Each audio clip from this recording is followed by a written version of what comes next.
Good evening. I'm Olivia Las Gonzalez, the Executive Director of San Francisco Camerawork. Thank you so much for joining us for the Climate Panel, organized in conjunction with our annual benefit auction, which this year has the theme, "The Roof is on Fire." So many of the artists who have contributed to the auction have in some way addressed the climate crisis in their work, and this panel allows us to hear from some of the artists and explore these concerns further. At San Francisco Camerawork, we begin our events with the practice of a land acknowledgement to recognize the original inhabitants of the land that many of us call home. We are called San Francisco Camerawork, and what is now San Francisco Bay Area is on the unceded lands of the Ohlone and the Ramaytush people, to whom we owe a collective debt. I ask you to join me in acknowledging their elders, both past and present, as well as future generations. San Francisco Camerawork also acknowledges that San Francisco was founded upon exclusions and erasures of many indigenous peoples. This land acknowledgement demonstrates our commitment to beginning the process of working to dismantle the ongoing legacies of settler colonialism. We thank the indigenous peoples of the Bay Area for stewarding this land throughout the generations. We've all benefited from being settlers on this land, and we are incredibly grateful. Please let us know where you are joining us from in the chat. You can include the present name of the place and the name of the original inhabitants. You can look it up with the link we've provided in the chat. Before we begin, we want to thank the many involved in making the auction and its programs a success. First, I want to thank auction chair Jonathan Kalm and the San Francisco Camerawork board president, Michelle Branch, who have spent countless hours on the many details of the auction. Jonathan is responsible for curating and organizing the many thought-provoking programs associated with the auction and for curating the theme. I also want to thank the board of directors of San Francisco Camerawork, as well as the host committee and honorary committees for their hard work on the auction. The auction would not have been possible without the donations from all of the artists, galleries, and other donors who have generously given to the auction. In addition to this program, we have two more events scheduled in conjunction with the auction. This Sunday, September 26th, and for the first time in the auction's history, we use the platform to pay tribute to the life and work of an individual artist who has had a significant impact on the field, Chris Johnson. Johnson is professor and chair of the photography program at California College of the Arts and served a transformative role in the life of SF Camerawork, and its board was as board president from 1983 to 1987. The theme of our auction, "The Roof is on Fire," is inspired by the seminal work of the same name created by Johnson and his creative partners, Suzanne Lacey and Anise Jacoby. The evening will also include a Fund the Need drive, to which you can already donate today. We'll throw a link in the chat. Then on Tuesday, September 28th, we will present a final toast at the official closing of the auction. You can register for all of these events on our website at sfcamerawork.org. Program and membership information, as well as the full auction catalog, are also available on our website. The auction is open for 4 more days, and closing bids must be made before noon on September 28th. The auction is SF Camerawork's most important annual fundraiser and a critical means of support for participating artists who receive up to 50% of the proceeds from work sold. So bid high and bid on many pieces. Auction proceeds will ensure that the institution can thrive in the coming year, continuing to provide important artist support and education programs, as well as world-class exhibitions to our community and beyond. And now I want to introduce Jonathan Kalm, this year's auction chair and the organizer of this climate panel, who will also serve as its moderator. Jonathan Comm is Assistant Professor of Art and Art History at Stanford University and a visual artist who uses photography and video to investigate the residue of the Jim Crow era in the United States. He is represented by Rena Branston Gallery in San Francisco and is the 2019 recipient of the prestigious Headland Center for the Arts Larry Sultan Photography Award in partnership with McAvoy Foundation for the Arts and Pier 24 Photography. Before I turn it over to Jonathan, I want to give you some background on our panelists, Binh Danh, David Maisel, and Aspen Mays. Binh Danh has been the subject of recent solo exhibitions at institutions, including Louisiana State Museum, New Orleans, the Phillips Museum of Art at Franklin and Marshall College in Lancaster, Pennsylvania, the Memorial Art Gallery in Rochester, New York, and Taubman Museum of Art in Roanoke, Virginia. He was included in the 18th Biennale of Sydney, Australia in 2012, and has completed recent residencies at the Sun Valley Center for the Arts, Lesley University, Cambridge, Massachusetts, and with the Haynes Gallery in Nevada City, California. His work is held in a number of permanent institutional collections, including the National Gallery of Art, Washington, D.C., San Francisco Museum of Modern Art and de Young Museum, the Museum of Contemporary Photography in Chicago, the Museum of Fine Arts, Boston, Philadelphia Museum of Art, the George Eastman Museum, and San Jose Museum of Art in California. Don received his BFA in photography from San Jose State University, and his MFA from Stanford University. David Maisel's photographs, multimedia projects, and public installations have been recently exhibited nationally and internationally in many, many places. And I will only name a few because the list is so long. Some of the places include the National Gallery of Art, Washington, D.C., the Cantor Center for Visual Arts at Stanford University, the Denver Art Museum, the Nevada Art Museum, Ullin Center for Contemporary Art in Beijing, the ZKM Center for Art and Media in Karlsruhe, Germany, the National Museum of Modern and Contemporary Art in Seoul, South Korea, and the National Gallery of Victoria, Melbourne, Australia.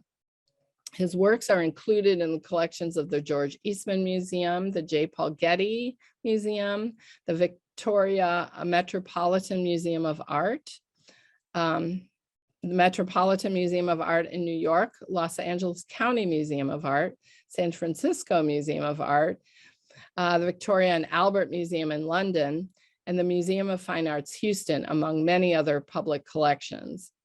Maisel was a scholar in residence at the Getty Research Institute and artist in residence at the Headland Center for the Arts in Marin, California. He received a Guggenheim Fellowship in 2018, as well as individual artist grant from the National Endowment for the Arts, as well as investing in artist grant from the Center of Cultural Innovation. His work has been the subject of 7 monographs, among them The Lake Project, Oblivion, History's Shadow, Mount St. Helens Afterlife, and Proving Ground, which was published in 2020.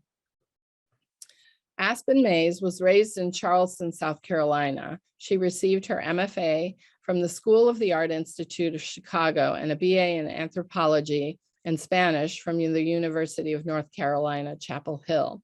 She is currently an associate professor and chair of the undergraduate photography program at California College of the Arts. Her recent honors include a 2021 Purchase Prize from the American Academy of Arts and Letters.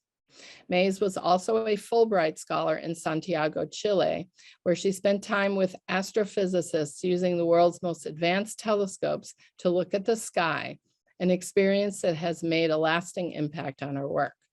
She is represented by Higher Pictures Generation in New York. And now I'll turn over the stage to Jonathan and the panelists. Jonathan? Okay, fantastic. Thank you. Thank you, Olivia. And I want to welcome all our panelists to this evening's discussion. And thank everybody who's joined us today, 60 strong from hopefully all over the country and maybe even the world. Thank you for joining us on this important topic. I think first off, I'll say as artists, we are out in the world doing our work, right? And we're documenting people, places, and things within the world that we live. And maybe for tonight, what I'm looking for us to do is to think about those photographs of those people, places, and things. And maybe that can start a dialogue about what we're seeing in terms of the changes of these people, places, and things, especially if you look or start to think about from the beginning of photography to where we are with contemporary photography, comparing those images, thinking about those places and how they've changed over time. So I think that is part of the thought for tonight, is thinking about some of those pictures in a different, slightly different context, or within the context that we're living in today. Now, what's interesting about the works in this year's auction is how it actually came together. So it starts from a conversation with a few of us sitting around thinking about what will we do for our auction, right? What is the theme? What artists would we be interested in? And so forth. Lots of discussions, many months of planning to get to this moment. And when the title, The Roof is on Fire, was thrown on this table, if you will, maybe like the one virtually behind me, the first thing I thought about is the song, The Roof is on Fire, right? And that's where I stayed for the longest time in thinking about this title, and thinking that it's a great song that is really popular at barbecues in the neighborhoods I grew in Brooklyn, New York, and probably in your neighborhood too, and in your backyard. And it has a certain moment when we all like raise our hands, about the roof is on fire, and then there's a little expletive about, let it burn, So I'm gonna let you sit with that. However, when the calls started going out for artists to submit work for this auction, when we sent out the invitations, the show took shape. And what was interesting was how artists responded to the title of the show. So how the artists responded to the show is what actually brought into focus this idea of a climate panel discussion, right? All of the talks that are part of this year's auction at Camerawork come from the work that is submitted, right? That we've talked about. I've had many conversations, one-on-one conversations via Zoom with artists about like what works they were considering. It was a dialogue with artists about the works. And there were many artists that really took to the theme of the roof is on fire. And in a way, as I sat probably at this very table, I started to see this pattern of the global roof is on fire that we all live in. And also many months ago when we started this process, there are lots of roofs actually on fire. There are political roofs on fire. There are all sorts of conversations that we've been having in the last 2 years while in the pandemic, where we see rifts in our society, where we see rifts in culture with maybe even your next door neighbor. But overall, no matter any of that turmoil, we still all share this planet. And even if we have different feelings about climate change, pro or against, wherever you land on this, I think what is clear is that we are, as a human species, as a human race, affecting this planet, have effect on this planet, and we need to figure out what to do, hopefully collectively, and maybe not so individually as we've been operating for many generations. So I'd like to look at a few images, talk about a few images from The Roof is on Fire, and then I'm going to turn this over to the artists to talk about their work within The Roof is on Fire, and also put that in a larger context of their bodies of work. And then at the end of that, we'll be in a dialogue with one another and we'll take some questions from the chat. All right, so let me share my screen here.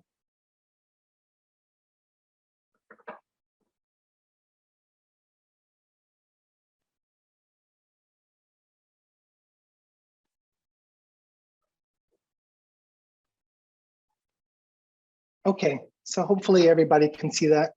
All right, so again, this show develops by artists submitting work, right? And this panel exists because of some of the images that artists have submitted for The Roof is on Fire. And I'm thinking, like, what is that first image that comes in? What is that second image?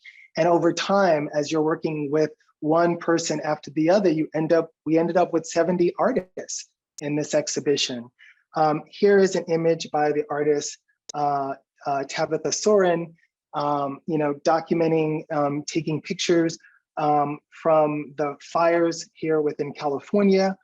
And they're photographed through the screen of, or through the screen of an iPad or phone, right? So that sort of markings that you have on this right side of this image are the fingerprints, right, that we all have on our electronic devices, the oils, the residues of our, from our bodies, contacting these images of, really devastating scenes within our neighborhoods here in California and elsewhere in the West. Here's an image by Sean McFarlane. So I'm thinking of fire, and now we have this piece titled 45 billion years, 4.5 billion years, a lifetime, clouds number 5, and thinking about air in relationship maybe to when our air is foul from the burning of our woods, of our forests, but also knowing that how long this has been here, right? How long this planet has been evolving, and this one picture trying to encompass this 45 billion years in an image, right? A piece by Adrian White, thinking, and of course, this is me riffing right now with some of these images and how some of them have fed me over time, and thinking about them within this context. And in some cases, even poetically thinking about some of these images of, this figure in this water reminds me of lots of the images that we may have seen even on that Tabitha Soren iPad of many folks in the Pacific West being flooded, right? Communities needing to move further inland as their villages are submerged underwater, or even the predictions of even coastal places, even like New York, that are suffering through storms and through the rising waters, that eventually we will all be in this place of having to consider the water rising around us. This image by Christopher Koval, this 2-panel image of the landscape, of what appears to be this twister on this landscape, of yet another storm, of a devastating, I think even if it wasn't within the idea of climate change, this ominous darkness of an image moving towards you would definitely make you react, right? If this is something that was truly in your, from your eyes, in your space, in your landscape, approaching you in your community. Here's a piece by Andrea Chong, and Andrea's work is looking at the oceans and looking at species within the oceans, and this beautiful cyanotype is this sort of record of coral in some places, of fish, of species, of looking into the ocean, and this beautiful idea of using this process, this beautiful blue process of the cyanotype to sort of bring us into the ocean, I think is just fabulous. And thinking about the blue of ocean and using this process to take us underwater, if you will, to look at species, to look at, in many of her different works, some of that degradation of the species within the water, within the oceans. Here's a piece by Sarah Christensen, which is a pipeline running through the landscape, and this documentation of this covering of this large pipeline through the landscape. Yeah, I think that's pretty self-explanatory. This pipeline bringing us energy to different parts of the country, but just this scar, if you will, on the landscape, beautifully documented in landscape form. Rodrigo Valenzuela, this industrial scene, still life collection, of the work of industry, of tools unknown in terms of their purpose, of industrialization, of manufacturing, is an image that also comes to mind for us here on land, for thinking about all of the products and things and that I have around me in my home, and how they all connect to labor and to factories and materials to make all of the things that exist within my home, and even the clothing on my body. Here is a very large book from the auction from artist Sebastiano Salgado. This book is huge. It's in a crate. I think both pictures that we have actually make it look very small, but I think this book would be probably half my height and would be an object that would require both hands and part of my body to move to actually pull it out of the crate and to turn the pages. And of course, once you're in this book called Genesis Volume 1, is many intense and horrific images actually by this artist, documenting places and people. If you're familiar with his work, you would be familiar with what is within these pages. A few more images. This still fire image titled Still Fire #2 by Maisel Pardo Areza. And this was one of the first images actually that came in as well. And I remember just sitting there thinking about this image in relationship to Tabitha's image or others, and thinking about this roof on fire in relationship to a classic still life of bowl and fruit. And also, I think at that time, like also contemplating, again, another forest fire season out in the West when this image came through. Here's a beautiful image, and when I say beautiful, I mean beautiful, and also the title is Firestorm, Time for Change by Marcy Palmer. An image that's made with this thin vellum material and gold leaf merged together of these, what I believe, are pine cones, and their embers and all these sort of flying sparks from the material is actually a piece I think about a lot from this auction, and also in relationship to this theme and title for tonight.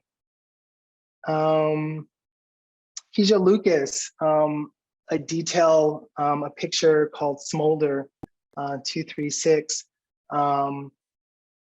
of investing that energy and time in looking at the material left behind the burned material left behind of forest fires, and getting into that material and creating a world within that material for us to visually sit with.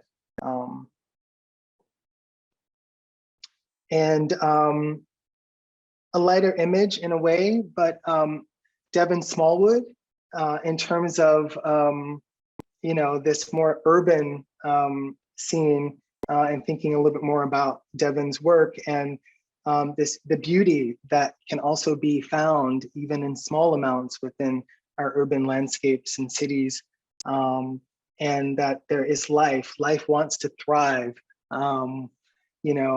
Anywhere, if we're not present, life will thrive. And even in this particular case, this beautiful small flower on this fence. And then my last image comes from Michael Light, and this is an image of the ultimate apocalypse, maybe one that we may not think about as much today, even though I believe we still should, and in many cases we still do. But this image of these explosions, atomic explosions, hydrogen explosions, but also the calmness of folks sitting on a beach, right, watching these explosions happen. And maybe this is an extreme version, right, of the end, but it is something that we have, that is part of our landscape and part of what we have created here. Let me stop sharing to give an opportunity for our next panelist to share, and then we'll all circle back together at the end for a conversation. So I'd like to turn over to Binh Danh. Great. Well, thank you, Jonathan. That was fascinating to go through the slides of artists' work. Okay, so let me share my screen here, and I should start my slides so you can see something. Do you see a slide? Okay, great. Yes. Well, thank you so much. It's such an honor to be here, and it's an honor and lucky to be alive today in the 21st century. I try not to take it, any day of living for granted. So this assignment is quite interesting for me to come up with something about my work and climate change, because I don't think I really directly photographed climate change, but after looking through documentation of the work last night, I came up with something. So hopefully it will serve our panel today. So I go around making daguerreotypes, and this is a piece in the auction here. This is a daguerreotype of Glacier Point made in the summer of 2017. And daguerreotypes are challenging to make, as well as really difficult to just reproduce because of its mirror surface. And what looks like an overexposed sky and mountain range do have details if you could hold this plate in your hand. Go forward, the next slide here. And so, for example, here is Half Dome reflected in the Merced River, made earlier this year. And this daguerreotype measured 12 by 10 inches. And I included a video here just to kind of show you the uniqueness of a daguerreotype plate as a photograph that is highly reflective, and one could see themselves while looking at the image. And as we all know, this is a well-known rock formation in the park, named after its distinct shape. And of course, it's took 1,000 billion years for this half dome to be possible, for magnum cooling and crystallizing to a process of uplift and erosion and exfoliation to the overlaying of the rocks. And of course, lastly, weathering and glaciation continued the process by undercutting and plucking rocks from the already sheer face. And that weathering process continues today, as shown by the many rock falls that occurs in the Yosemite Valley. So back to this piece here, and even though this is quite a a famous landmark of Half Dome and the Royal Arches, I kind of want now to focus on the blue sky. And in 19th century processes such as daguerreotypes or collodion processes, the sky tend to be overexposed because of all the UV light penetrating the atmosphere. And photographer will use manipulation to piece in another sky. So you see a photograph with for example, like Muybridge will have many different landscapes, but the same sky is in each photograph because of that, kind of trying to correct for the sky. And so when I'm photographing skies, it's challenging for me, as well as also wind in the long exposure. And I always like this quote that I found in Bill Jay's book called Sinai and Spirit. In 1840, between 1840 to 1888, photographer will, there was a saying in photography, it said, when the wind is in the east, double the exposure at the least. And, historians trying to figure out why would they say this. And one of the account was that because of the smoke from the chimney blowing in a certain direction, covering up the sky, and of course, you have to increase your exposure. So the roof is on fire, and for planet Earth, our roof is the sky. We have an invisible roof that protects us from UV exposure, known as the ozone layer. And of course, I'm from the generation growing up where the ozone layer was the first thing that we talk a lot about when scientists revealed to us that there's a hole in the South Pole at the size of Antarctica. And it was caused by, of course, humans want of having nice hairdo, chlorofluoride carbons, known as CFC. And it was, you use in making styrofoam and things like that. And of course, there was a ban of CFC in 1987 from the United Nations at the Montreal Protocol of 1987. So that was kind of like my first sort of even just growing exposure to climate change, idea that we are affecting this planet. This is actually a video I found of just showing that this hole is constantly opening up and shrinking as as we do our industrial processes here on the planet. There is also good news that they found out that through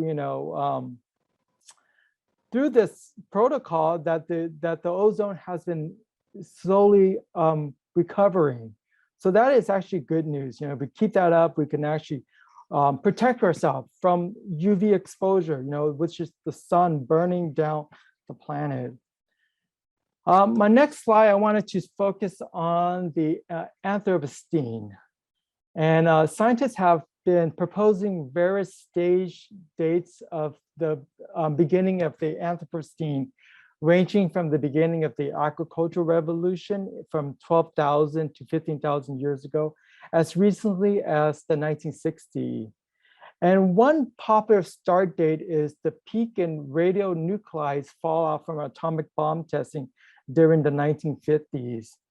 And one suggestion of locating a possible beginning of the Anthropocene is to when the first atomic bomb was detonated. So of course that was here in the US in New Mexico in July of 1945 at a place called Trinity Site.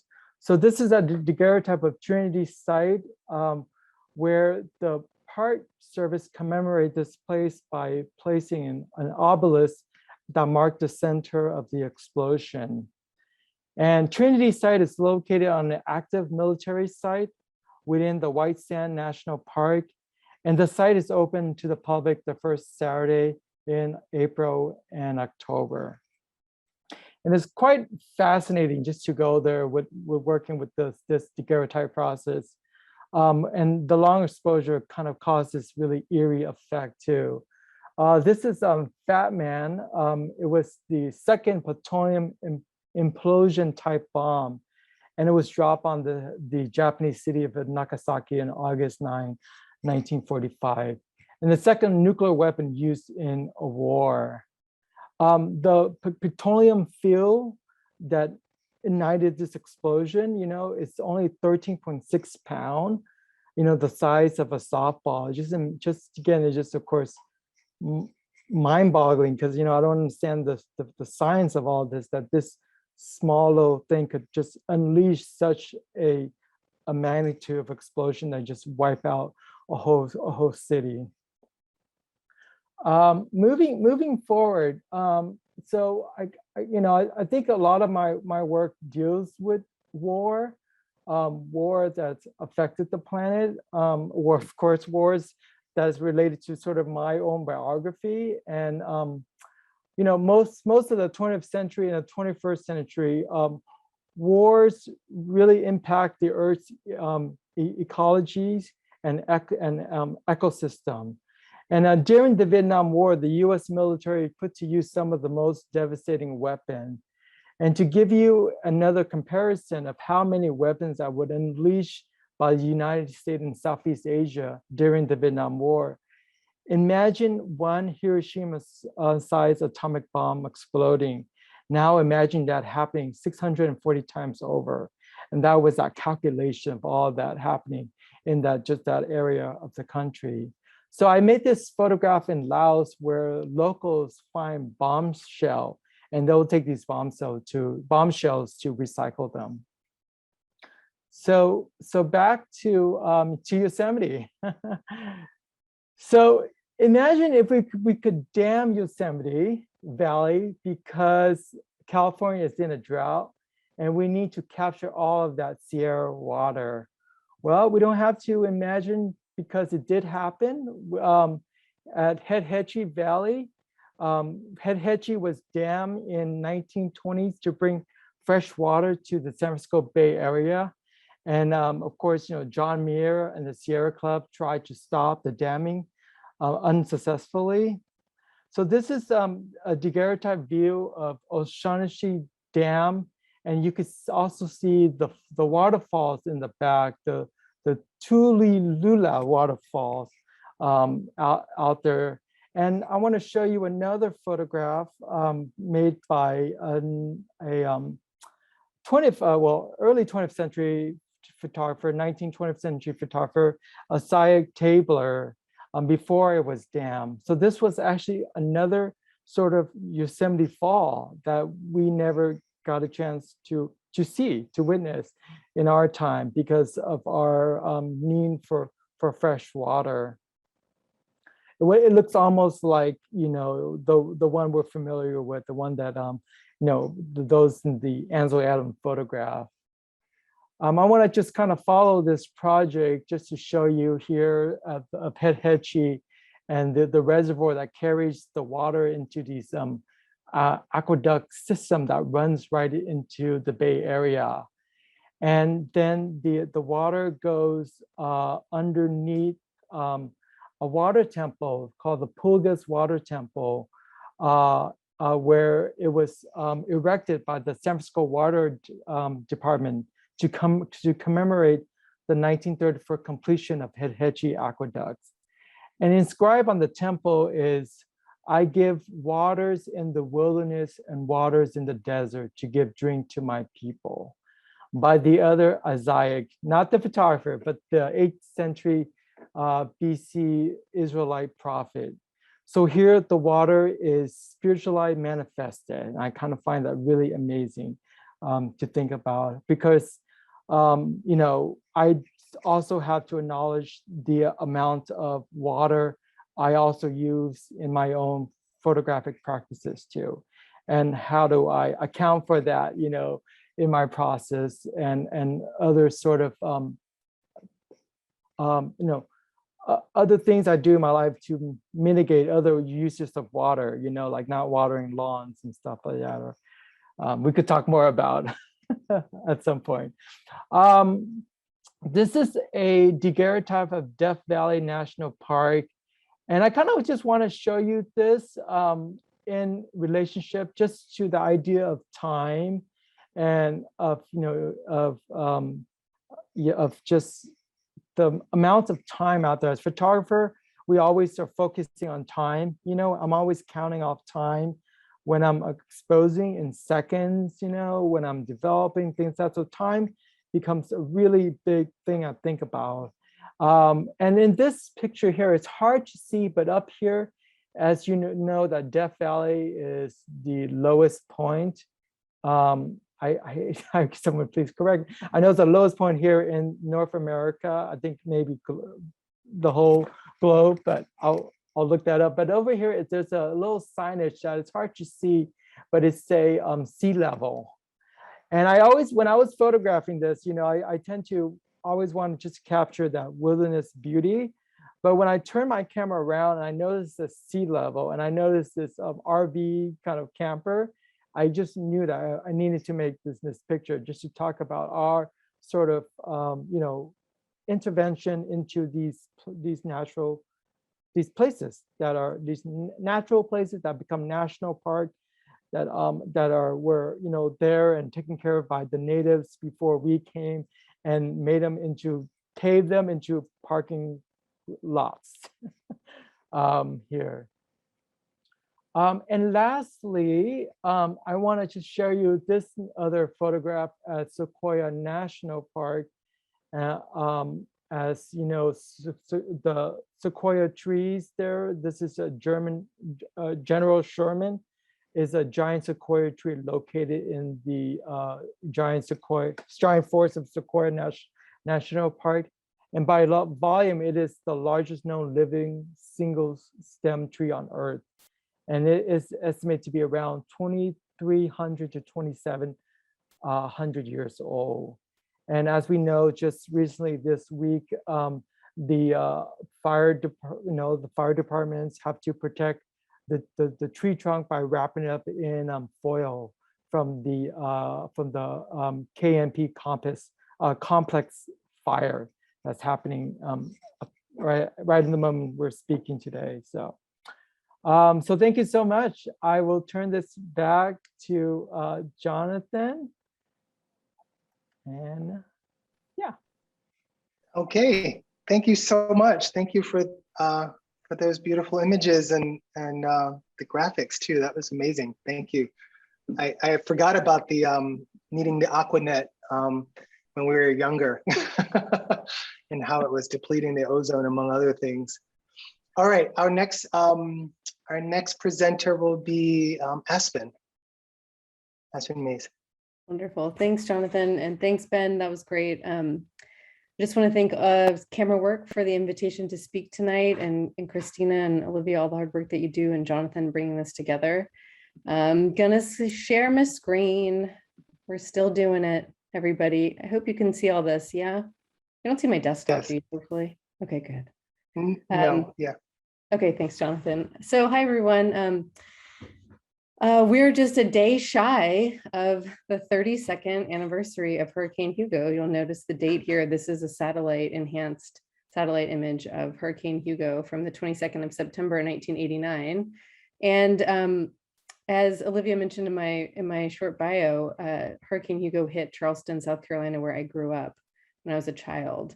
And it was really a life-altering experience, as one might imagine. And my elementary school was destroyed overnight, and along with the homes of many friends, and it really disrupted our lives completely. And I share a lot of empathy with the disruption that we're all experiencing, but especially around all these different challenges. I was watching the chat earlier, and someone kept posting the weather warnings for New York City, and it just brought back a lot of the urgency of all these feelings. But I also wanted to share with you this amazing ad for this Hugo poster. And when my elementary school was rebuilt after Hugo, we had a framed picture of the storm in our hallway, right when you entered the school. And I just love the language at the bottom here. It says the storm was massive, and this historic poster is a documented proof of its size and strength.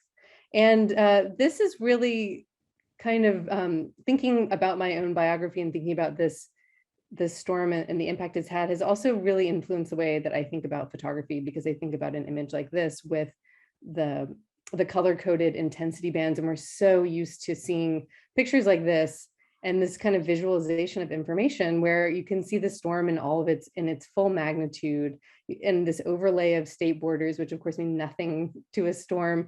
And I think I really wonder a lot about how this contributes to our sense of awe and a kind of sublime understanding about the workings of planetary weather, and also contributes to a disconnect. It makes it also sort of abstract and so different from the lived experience that I had as a child of this sort of awesomely ferocious event. And I think one of the roles that I think that artists can play is to stand in that gap between lived experience and a scientific explanation of phenomenon, when we're talking about things like climate change and thinking about our future on the planet. I wonder a lot about where these disconnects happen. So I'm going to talk a little bit about the piece that's in the auction. This is a piece that I made. It's a photogram that I dyed with fabric dye, and it's collaged and then mounted on colored centra, and then kind of drilled directly into the gallery wall.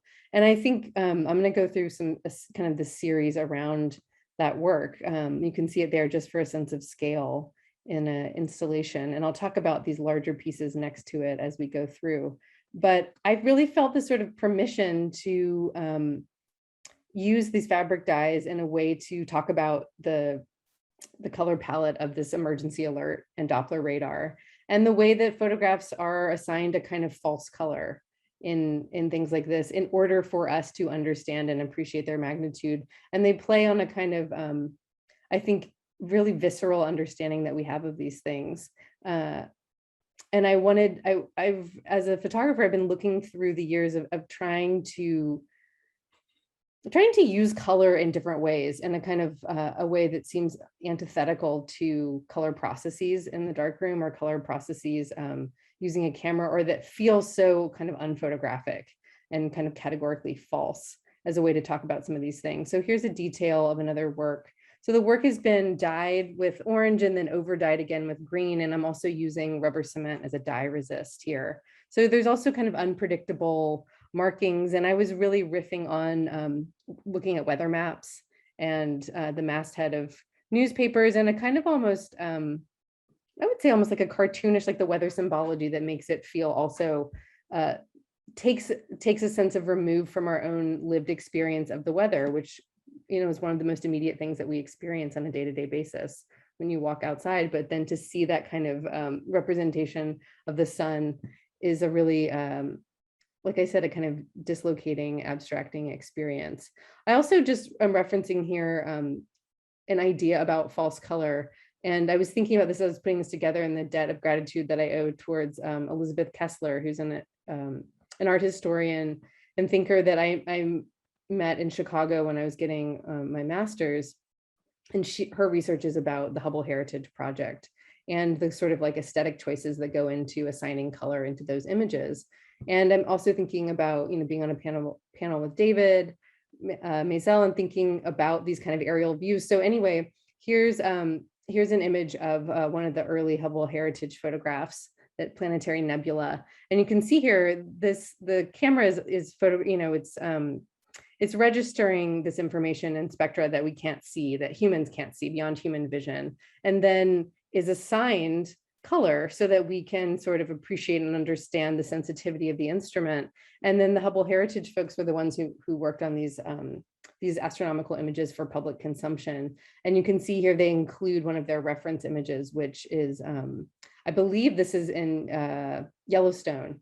And so there's a reference here, of course, to temperature, but that there's also, I think, a way to make this feel familiar and to make it feel something that can be understood, that something somehow still of the earth and something that we can understand. I think it also contributes to an idea about the sublime and that kind of awesome power that I'm thinking about when I'm looking and researching these satellite images. Here's another one, just to kind of also go through this idea, and then the kind of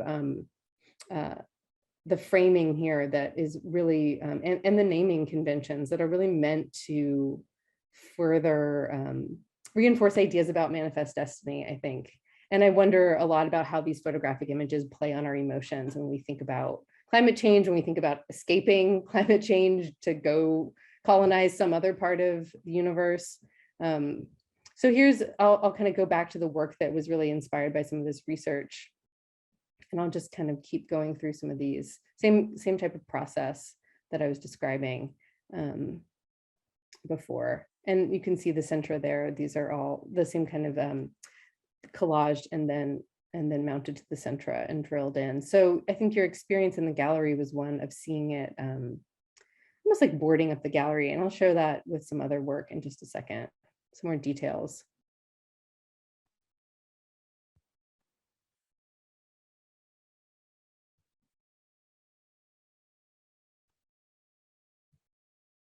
So this body of work, these collages come from a body of work that I call California Dreaming.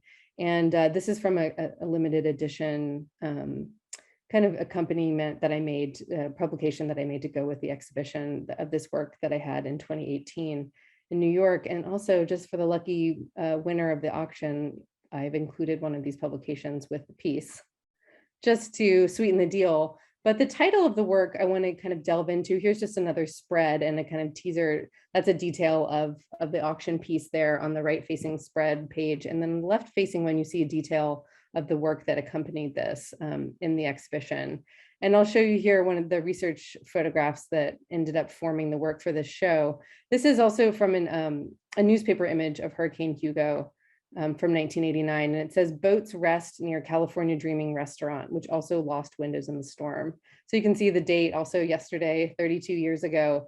And this is a restaurant, if my memory serves, a fairly mediocre restaurant in Charleston called the California Dreaming. And you can see here that the restaurant's windows have been taped up in advance of the storm. And this kind of incredible, really flat telephoto lens distortion. And you can see the scale, you can see these boats tossed around. But I also became really obsessed with these windows and my own memory of people preparing for the storm, and what a gesture it was to tape the windows. I mean, just as a spoiler, sorry, it doesn't do much, and people sort of moved on from this convention. But when I was little, it's like every summer during hurricane season, a storm would approach and people would tape their windows. And the idea, of course, is that it's some kind of mitigation of the window shattering or the glass shattering. But I think now when I look at that images like that, I think about it almost as a kind of like evil eye. You know, it's almost like an apotropic magic or a symbology of a kind of warding off. And it feels like hope against hope. And in some ways, this kind of cultural response in the face of storms like this, or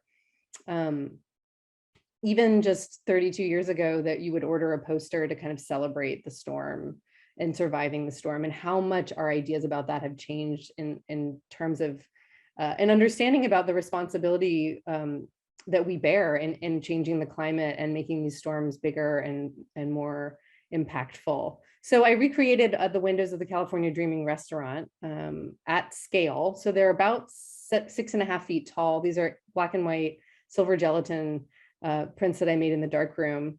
And I made them from enlargement of that image that I just showed from the newspaper. So I scanned it, made an enlargement. And so when you're looking at the work in the gallery, I think you really resolve it. Your eye resolves it from a distance. Like, okay, that's brick, that's a building. And again, these are also mounted on cintra, so they really have that kind of total flatness, and they're drilled right into the gallery. And then as you approach the work, you really get lost in the kind of digital pixelization and I'm blinking on the term for the dots. Oh, I know Nelson's in here. Somebody is shouting it into their screen and I can't hear you.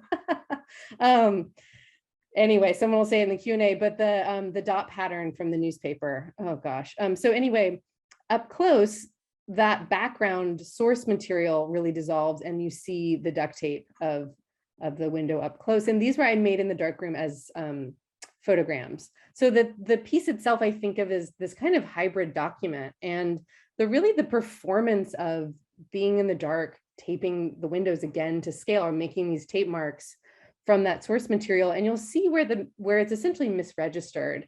Since this is maybe a kind of a photo crowd in here, I just threw this in just so you get a sense of the total insanity that was going on in the darkroom and the registration process. So it was a really complicated process of masking the print, this mural print in the darkroom, and masking the negative and working out all these exposures. And it was very time consuming and hard to get right. And you see it in the work that it slips. There's all these moments where it doesn't meet up properly. Some got closer than others. You can really see it here. Half tone, that was it, right? Half tone? Yeah, I think that was it. I knew I would get there. So you can see it here too, where I really thought of this as where these things became a memory. They became a kind of hybrid document, the way that we all have so many experiences of, not being sure what's a photograph and what's a memory of something, and that way that they can kind of combine and into something else in our minds. And I really thought of that slippage and those artifacts as a reference to that.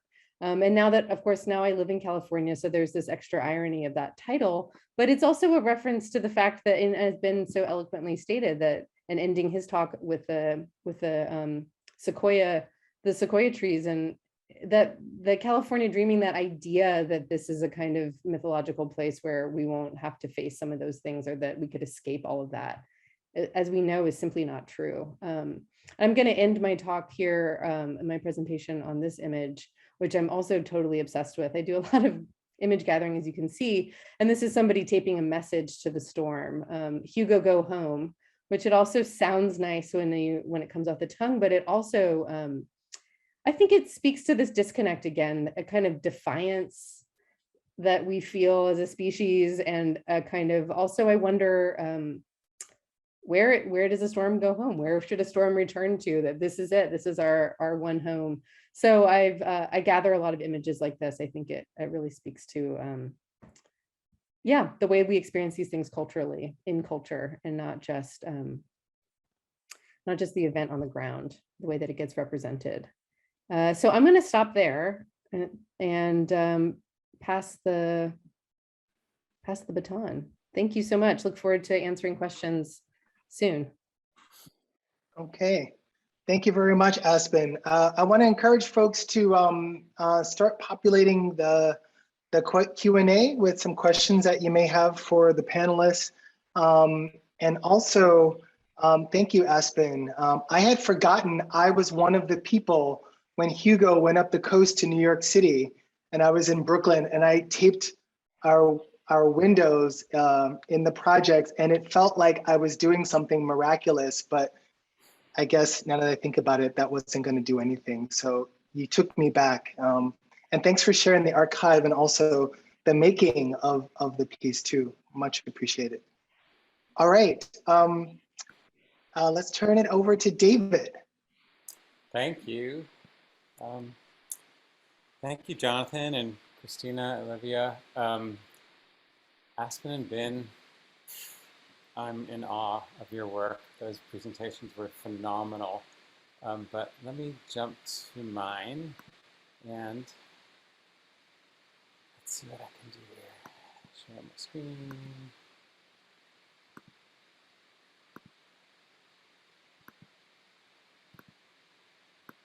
We'll get there. Okay, here we go. Can you guys see that? Not yet. Sorry. Good. Are we there? Yes, we are. All good. Good. So yeah, I think that we're, of course, living in this exceptional time. Let me just get my screen organized here, if you don't mind. There we go. In terms of the environment, particularly with the drought and the wildfires that we're experiencing around the globe.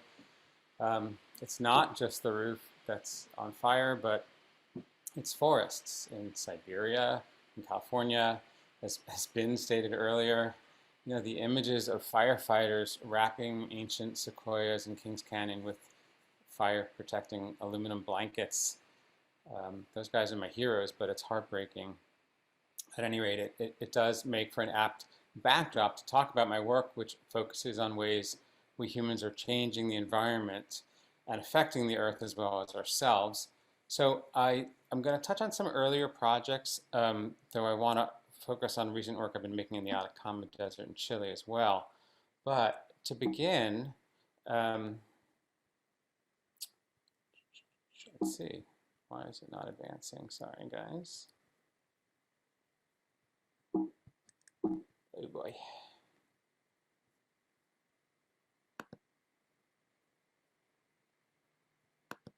Okay.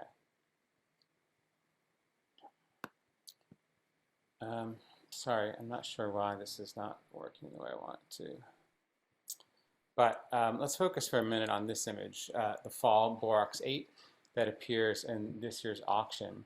And I'll give you a little bit of information about it. It's an aerial image from a series titled The Fall, which is a kind of topographical examination of an exceptional and unusual area in Spain between Toledo and Madrid, where the mineral borax is kind of suffused through the soil, and it lends the earth a kind of silvery gray sheen. So the fall is really like an aesthetic inquiry. It has as much to do with color and form as it does with land use, but how the natural world or the mineral world and the human world are braided together is really at the crux of this work. So while a lot of my work examines landscapes that have undergone negative things due to human intervention, in this image we're seeing maybe a more holistic approach to integrating aspects of agriculture. So what's depicted are these loosely gridded groves of olive trees set against zones of tilled land, all set amidst fields that are made this kind of silvery gray due to these high concentrations of borax in the soil. And I'm reminded a bit of Cubist landscapes by Picasso or landscape paintings by Richard Diebenkorn. There's a kind of abstracting of space or flattening of space, but there's still near and far and deep and shallow space. Okay, so going back in time a bit, 38 years ago, as a 22-year-old undergrad student, I traveled to Mount St. Helens with my teacher, the photographer Emmett Gowan. So I want to give you a bit of background. Witnessing the radical transformation of the land on such an epic scale affected me deeply. And although much of the photographic work we did at St. Helens was on the ground with a view camera on a tripod, a slow, methodical method involving going underneath a dark cloth, composing the inverted image on the ground glass, it was also where I first experienced photographing from the air with a medium format camera. So photographing from the air, it just interests me not as a method per se, but as a way to see the otherwise invisible and unimaginable, and as a way in which time and space get strung together. The camera never occupies a static position, and so no image can be repeated. But what affected me and troubled me most at St. Helens was not so much the aftermath of the volcano, but rather the clear cutting by the logging industry that was changing the landscape on an equally potent scale. And I think that experience, that kind of witnessing, set the course for much of my future work of looking at what I call synthetic landscapes, and that is, sites that have been altered due to human intervention. So for nearly 4 decades, I've been pursuing these interlinked themes of development and destruction of the environment, particularly that of the American West. And I've spent a tremendous amount of time looking at mining sites as they seem emblematic of a kind of rupture. We utilize the valuable materials that these sites yield, and they enable our infrastructure, our transportation systems, technology, but we don't acknowledge or even comprehend the environmental damage and disasters that result. This is an image of an open pit copper and gold mine on the Carlin Trend in Nevada. And the Carlin Trend is the most prolific gold mining area in the Northern Hemisphere. This is the edge of a tailings pond at a gold mine on the Carlin Trend. Tailings ponds are the wastewater ponds of the mine and are typically highly poisoned with toxic material.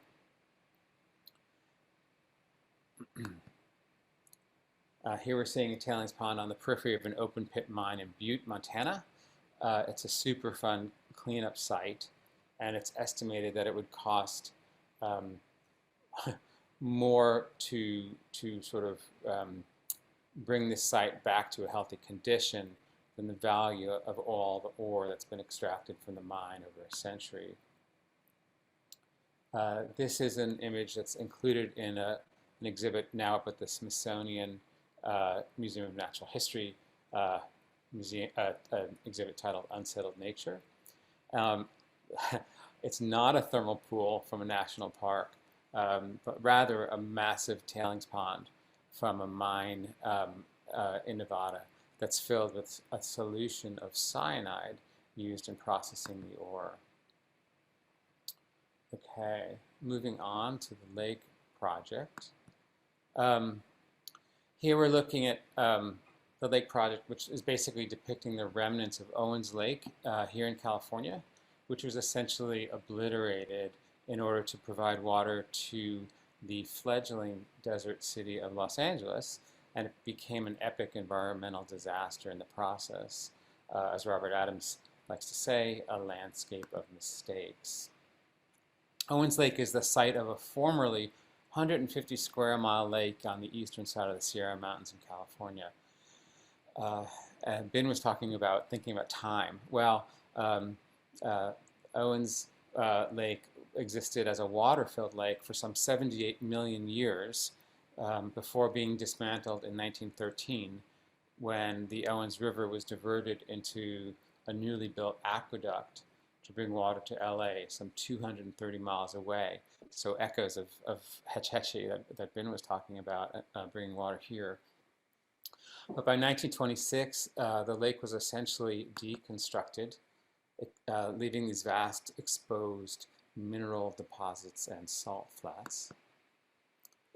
And now that the water is gone from the lake, high winds that sweep through the valley dislodge microscopic particles from the playa, creating carcinogenic dust storms. And so by the time I began making images here, the lake bed had become the highest source of particulate matter pollution in the United States, emitting 300,000 metric tons of dust annually. The dust contains heavy metals like arsenic, nickel, selenium, and cadmium that were exposed after the lake was drained. And the dust, which is as fine and as white as talcum powder or flour, is categorized as PM10. So PM, we now know, maybe because of our masks that we wear during the pandemic, PM stands for particulate matter, and 10 signifies that individual particles are smaller than 10 micrograms, which allow them to infiltrate lung tissue. In other words, you breathe it in, but you don't breathe it out. I should mention that although I'm working from an aerial vantage point, strangely perhaps, don't really identify as an aerial photographer per se. It's just a method that allows me to make these horizonless, often scaleless and abstracted images of environmental change and catastrophe. The aerial view permits a kind of gathering of photographic imagery and a kind of graphic intensity that attracts me. I could work with drones at this point or just download high-res files from Google Earth maybe, but I find it essential for me to occupy these sites bodily, to put myself in their midst, and in a way to witness. So I collaborate closely with pilots, and I work from a Cessna usually, or at times a helicopter, essentially choreographing our flights. And I don't mount the camera in the belly of the aircraft, which would result in a more objective view. Rather, I'm hand-holding a medium format film-based camera, and I'm making these images, these exposures, as I'm having the pilot bank the aircraft steeply. Okay, moving on to Desolation Desert.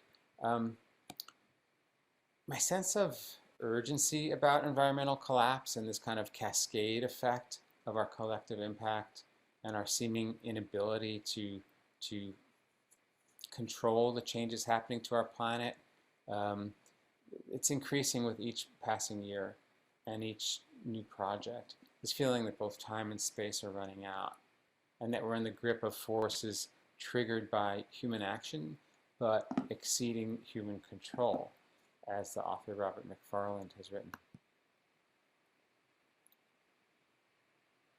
So, shifting gears now to a more global perspective, having first considered projects from the American West and California, in 2018, with the support of Guggenheim Fellowship, I began Desolation Desert, and I'm looking at this kind of vast territory of Chile's Atacama Desert. The Atacama is the highest and driest desert on the planet. It's hugely expansive, some 41,000 square miles, about a quarter of the size of the state of California, and parts of it are remote in the extreme. Here we're looking at some isolated standing rocks that are the result of volcanic activity from millions of years ago, so kind of a cycling back to that early Mount St. Helens work. But I'm really showing them to give context for the crux of the Desolation Desert project, which is my examining from an aerial perspective the massive mining operations that are transforming this remote and highly sensitive ecoregion of the Atacama into an industrialized space. The changes, the pace of these changes are happening at an unparalleled scale. And really it's in order to extract two specific metals which are critical to contemporary life. The first being lithium, and that's what we've been seeing in this image and the prior one. And lithium's unique properties: it's the lightest of all metals, it's heat resistant, it can absorb substantial amounts of energy in batteries for computers and cell phones and electric vehicles. So that's kind of led to this global rush to extract it from hard rock minerals and brines. And in the past decade, this surge in lithium mining has basically imperiled the environment of the Atacama. And as a result of this rising demand, lithium prices have nearly tripled in the past 3 years. And I think such demand will only increase as electric cars become more common. So for perspective, one version of the Tesla X runs on a battery with 140 pounds of lithium compounds. And that's basically the equivalent of what is found in about 10,000 iPhones. So the energy that's supplied by lithium is now being promoted as an environmentally friendly alternative to fossil fuels and the industries that extract and refine them. However, mining in the Atacama reflects a process of basically desert urbanization, and it's shifting the burden of energy production onto these kind of sacrificial landscapes in the southern hemisphere. Mining operations in the Atacama also take the form of enormous open pits devoted to the exploitation of copper reserves. Indeed, Chile remains the world's top producer of copper. Here we're seeing a detonation blast at one of these massive open pit copper mines, Minera Centinela. And somehow for me, these images crystallize the entire project.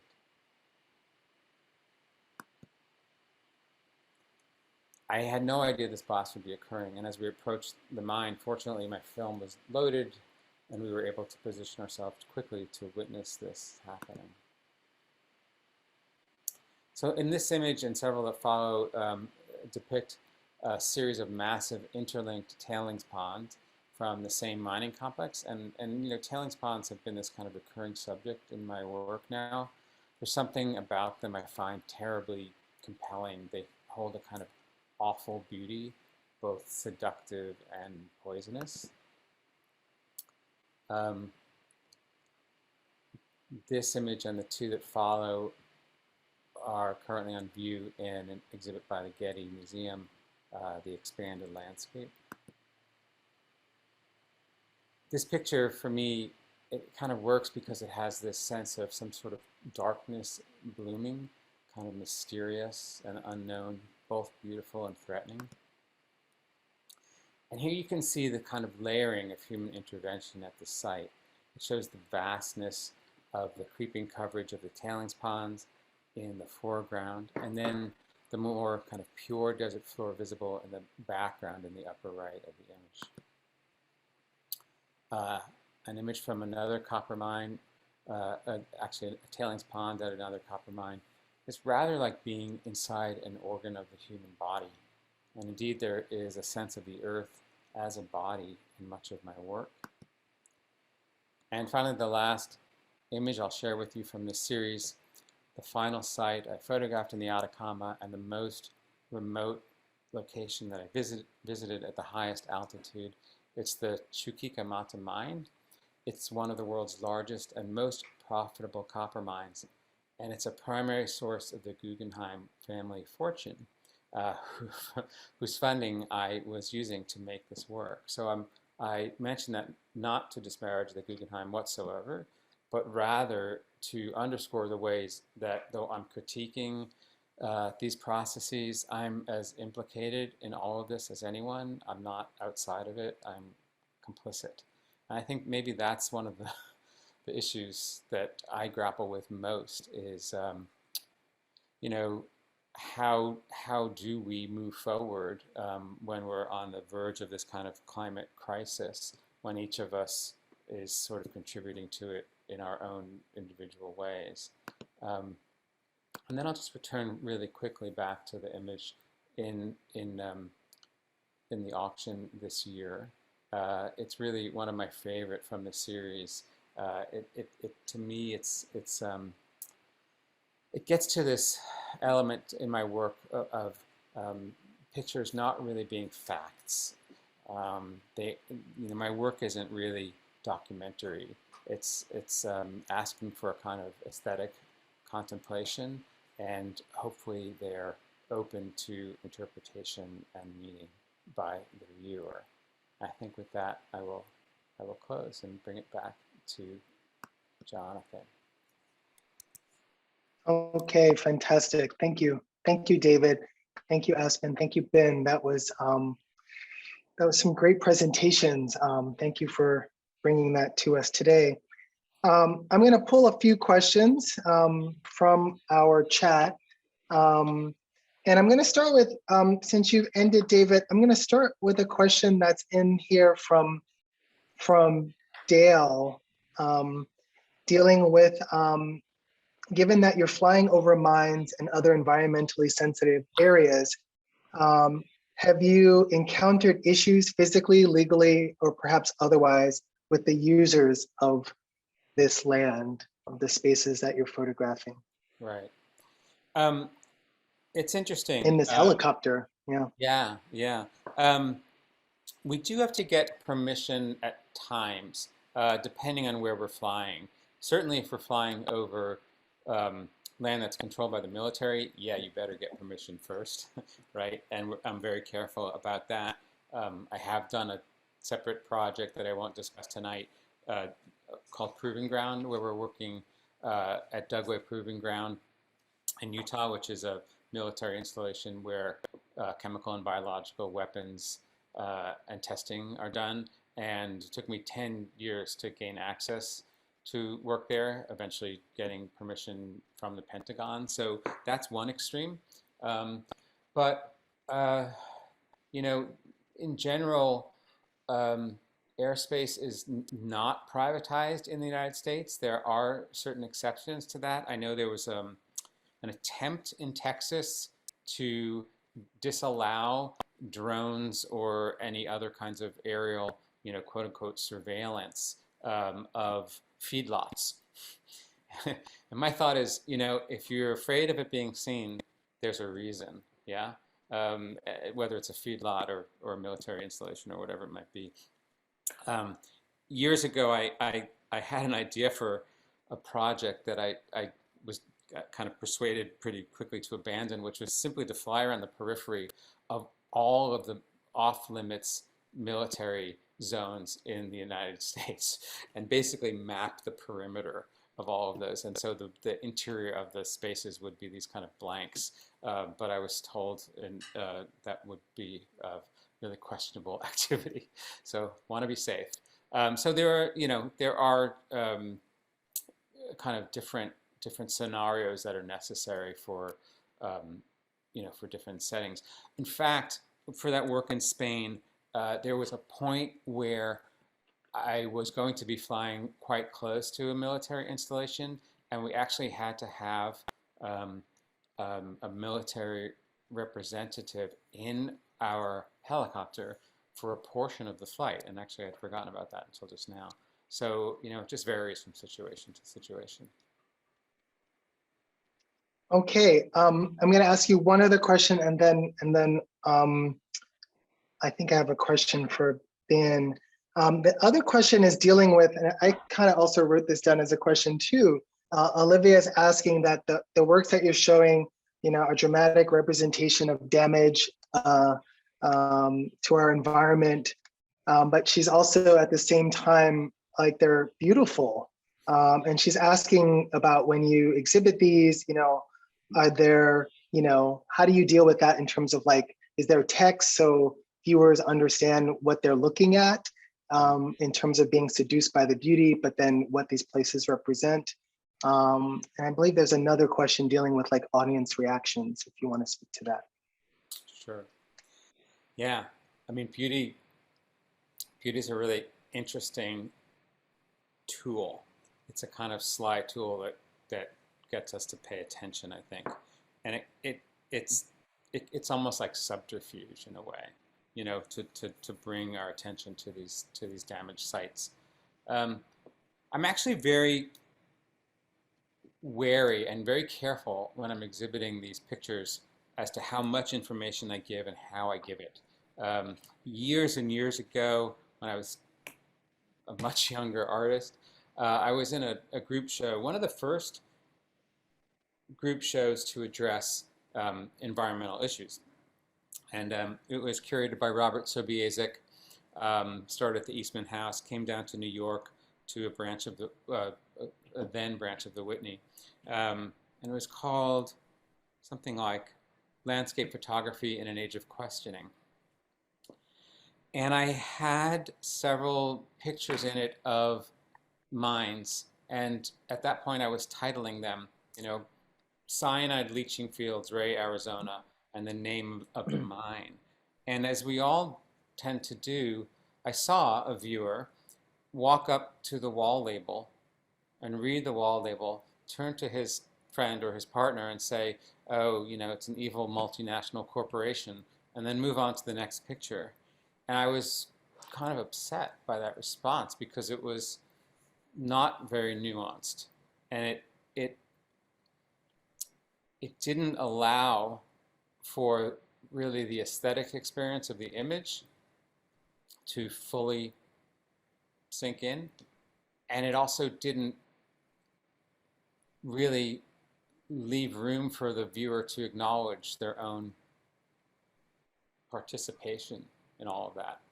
So I've pulled back on giving all that, too much information in a title.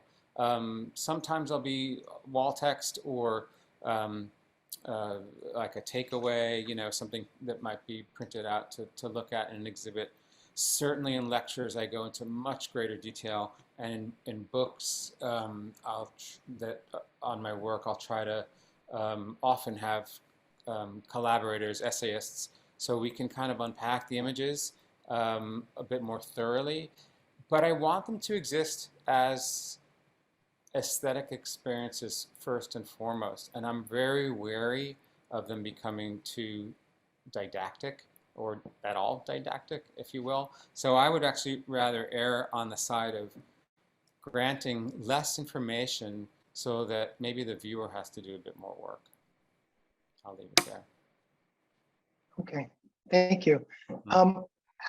Aspen, I have a question for you, maybe in the same space, in terms of like thinking about some of the archival images that you showed, and sort of how the work developed from there, and thinking about the sort of beauty and even sublime of some of the images from space, and even the, the thinking about that image in the high school of the graphic of Hugo, from it looks like it was from a paper or something.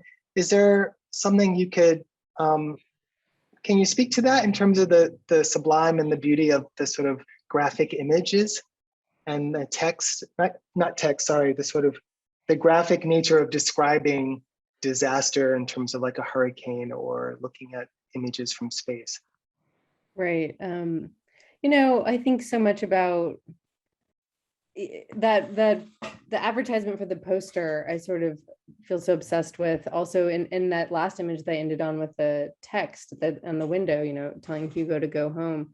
I think that those are really telling, deeply human responses to being alive and experiencing the phenomenon of being alive, like experiencing the weather.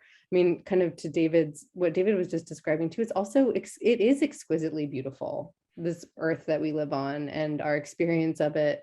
And I think that what's interesting to me is this shift over time where, I mean, those of you who are joining from all over the world and experiencing your own different disasters, like, I don't know if anybody wants a t-shirt that says I survived Ida from last, I just think this shift is also really profound.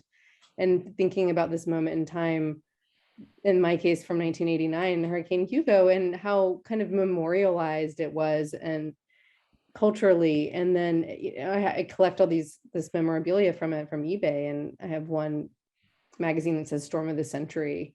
I mean, it's like Storm of the Century. Who remembers Hugo? I mean, that has been replaced by everything, every new hurricane season. And that kind of, I think, defiance. And it really, to me, speaks to how the way that we live, our relationship to our own environment, and how complicated and culturally determined that is, and how it's gotten us into the place that we're in right now as well. Okay, thank you. We'll take two more questions. I think I already have them. And then we will break for the evening. Binh, there's a question in the chat asking if you could speak a bit more about how you see your daguerreotypes that work in relationship to your chlorophyll war work. I guess, well, I'm very interested in photographic processes. And there is a relationship, I guess, with the relation through the substrate of where there's something about the elements that makes up the actual photograph is what I'm interested in. When I work with the chlorophyll print, I'm thinking about cells and plants, chlorophyll itself and energy from sun. When I'm working with the daguerreotype process, I'm thinking about heavy metals, thinking about silver, copper, mercury, gold, all these sort of elemental processes that create the art supplies we need and basically create our I don't want to say create our I want to try to get away saying man-made world, but that's what we have right now. This place that is man-made, but it's I try to think about like the ingredients themselves, but then like what happened before those ingredients became into being into what they are as a work of art. Like for the Vietnam War series on the chlorophyll prints was just thinking about these the bodily fluid that went into the landscape. Maybe for the daguerreotype, think about those heavy metals are created in supernova explosion throughout the universe, and they collected themselves here on this planet because they're not from the planet. They're not created here on this earth, but they're from elsewhere. And that's sort of very kind of, we're so connected, we want to detach ourselves from, from the universe, from nature, but we're so part of it. And I think that's the one thing that just really trips us up, and maybe causes us to do the things we do, because we're afraid. Yeah. Okay. Thank you. No, thank you. There's one. I think we'll end on this one question by Kim Stringfellow, which is a question relating to our NFTs. We had an NFT panel, and we have 5 NFTs within our auction, and Kim is thinking about having these NFTs and the sort of amount of the huge quantities of energy, fossil fuels that go into the production of all of the servers and all the machinery involved in keeping them alive and going, and how that's in conflict perhaps with our panel discussion tonight, and also wants to have us consider our responsibility in this field, and also being accountable in terms of, as an organization, how we maybe work with the NFTs and their sort of impact on the environment. I think, Kim, that's a valid question that you raise, and I'm actually glad that you raised it, because in the discussion to actually include NFTs, I had many discussions actually about the impact on the environment, and of the different coins that are available, which ones are more intense or less intense on the environment. I had those conversations, and I think what I would encourage you to do is please email me, and I'd be curious for you to let me know what you think we could do as an organization. I think it's important that these that new forms of the ways artists are working get shown, and that as an organization we find ourselves in places where some new art is being made, regardless of what you think of that work. And I'd like us to be there as an organization. I'm curious about that as an educator, and but I'm also open to solutions or things that you think that we can do to right that ship. I mean, I look at sometimes in my 20-year teaching history of the many dumpsters behind art buildings from my many students on all levels, and also think, oh my God, what is going on there semester after semester? But I understand that NFTs may be slightly in a different category than maybe some of the thousands of dumpsters I've witnessed of art materials. But please email me. I'd be happy to have a conversation with you about that and what we can do. But again, I think maybe that is also part of the complexity to have the NFTs in this auction discussion, but also then to talk about climate change. So I don't know if this fully resolves all of your concern, but I think I stand open, and we as an organization stand open to being in dialogue with you about that. And I think there are lots of things that our organization can always do to make things better for everybody here.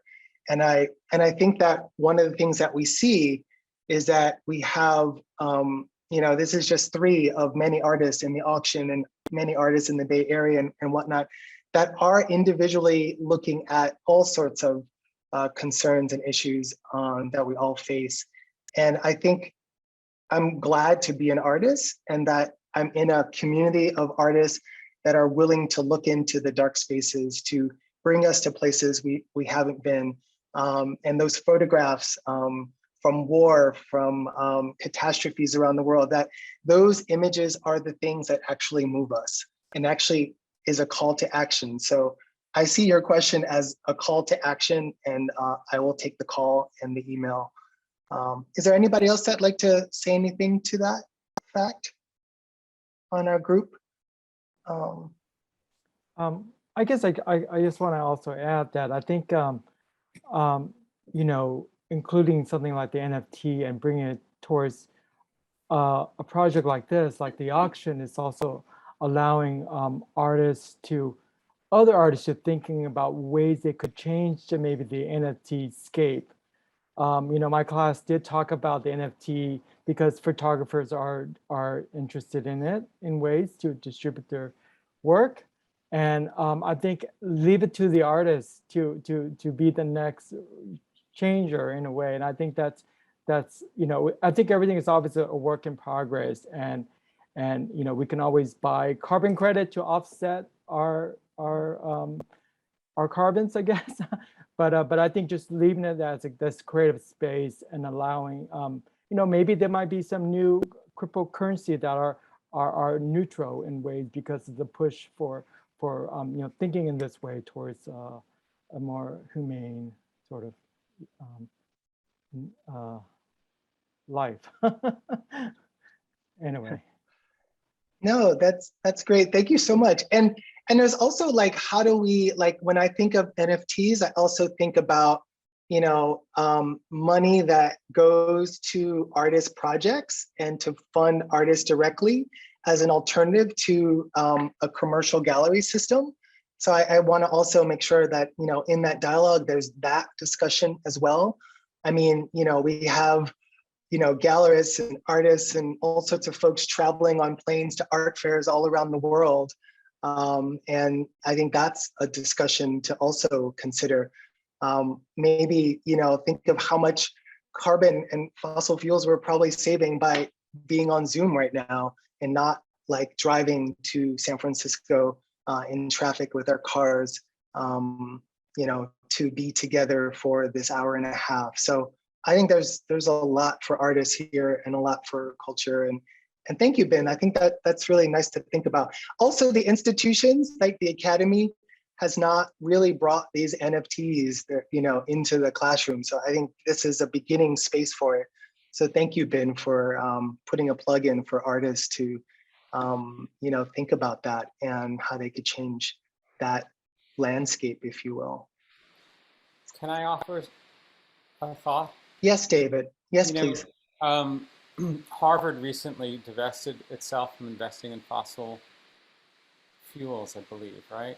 So I think it's, and I remember when I was an undergrad, there were demonstrations on campus so that my university would no longer invest in South Africa during apartheid, right? So actually, I think it's imperative for any institution, large or small, and actually any individual, to wrestle with these questions and actually be potentially willing to say, you know what, we're actually not going to promote NFTs because we just don't believe in it.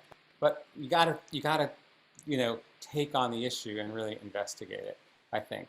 And it's okay to pull back and say, we're not going to do everything, we'll do other things, you know. So I think there's a spectrum here, and I think that I'm not saying that is the only answer or that it's the appropriate direction for Camerawork to take per se, but it's a possible one.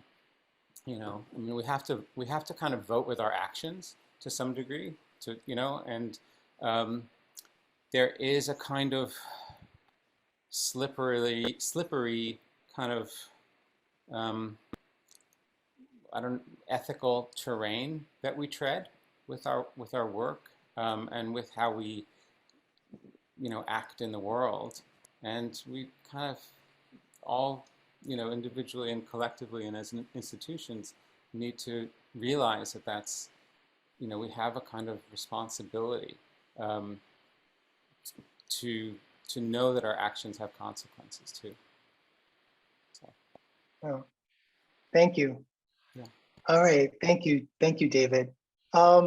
Olivia, I see that you've come back. Is there something you have for us, or are we in a good place? I think you're muted at the moment. I know you didn't expect me to call on you. No, I didn't. So I think also what's important is that we act as a platform for debate. And so I think it's great that that was raised. I wish that it had been raised at the NFT panel, actually, because it would have been great to hear some of those artists speak to that concern as well. But certainly it's something, we're always going to be thinking about ways that we can be as ethically good as we possibly can. But then, as Jonathan said, we also want to be open to different ways of different voices in photography. So we don't want to be exclusive.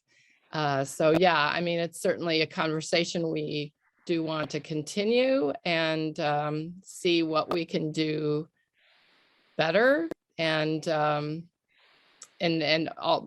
but not be exclusionary either. So with that, I just want to thank everyone for coming tonight and spending this time with us. And please do join us on Sunday and then that Tuesday for additional programming.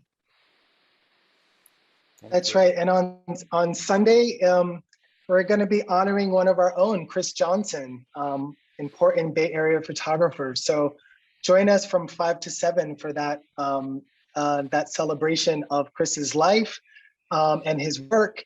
And there's some wonderful folks showing up to support Chris and to talk about him in many different aspects of his life. So you will be surprised, you will laugh, you will cry. We're going to surprise him with a few things. And so please join us to celebrate Chris Johnson. And again, thank you, panelists. Thank you, David, Aspen, and Ben, for your amazing work tonight, for being part of the auction and this conversation. And keep doing the amazing work that you do in our community and with our youth. I really appreciate you all. All right, everybody. Thank you very much. And we'll see you at the next event. Good night. Thanks, Good night. Jonathan. Thank you.